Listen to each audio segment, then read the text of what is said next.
Secunderabad to Tirupati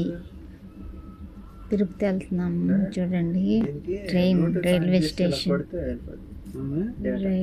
station చాలా చండాలంగా ఉంది, శుభ్రం లేదు, అస్సలు కంపు కంపు కొడుతుంది రైల్వే స్టేషన్.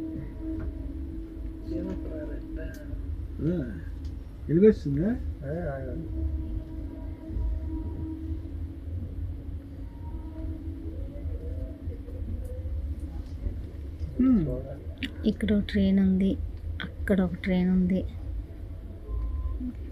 ట్రైన్ గుండి సికింద్రాబాద్.